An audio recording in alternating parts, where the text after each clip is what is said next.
Hi guys, Scott Ludwig with the Fitness Circuit. Just a quick video for you.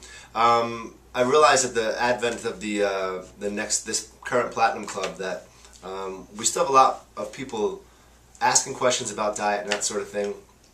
And one of the more common things that I'm hearing is just for some people, everybody has a different mentality type, and that's why I don't think there's one perfect diet for any one person.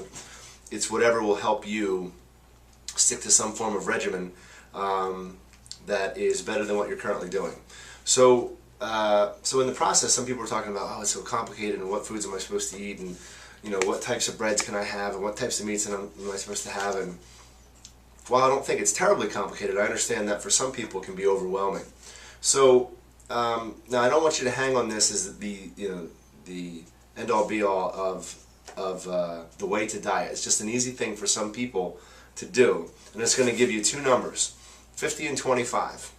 Okay.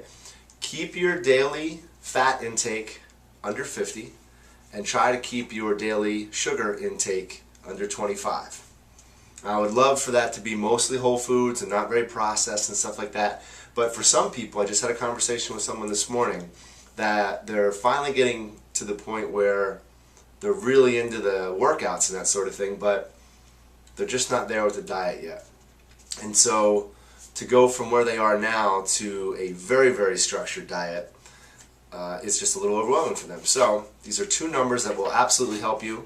And you just have to become a label reader, and you do have to, be mindful of the portions, because the portions that are on the labels are sometimes a little tricky, as well as you have to dish out that much, or the equivalent of what it's saying on the label. For instance, if I was going to eat this cereal, I see for one serving size that we have less than 1 gram of sugar, because that's the good stuff, and only 3 grams of fat.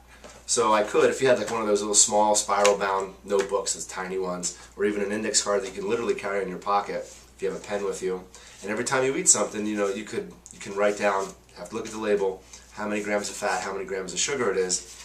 Do not exceed 50 for the day for fat, do not exceed 25 for the day for sugar. And I would bank that many of you would see an improvement in your body fat, a loss in body fat.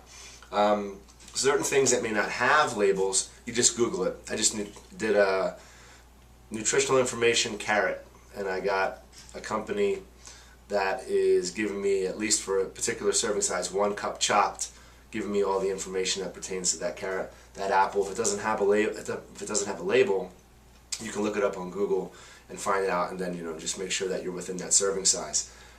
Just one more time on the serving size, make sure that you're reading not just the label, but what those numbers pertain to for how much. Like for instance, a half cup of the cereal, that's not a lot. Most people are going to pour more into their bowl, and especially when you get into ice creams and sweets and that sort of thing, they can get tricky with like 1/4 cup as a serving size, and nobody's eating a 1/4 cup of ice cream. So 50 and 25.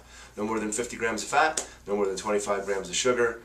Love for most of those foods to be real foods, but for some of you this may be just a starting point to see some progress, get some improvement in the body. You're already doing the workouts, and then maybe we can go from there. Alright? Hope that helps. Have a good day.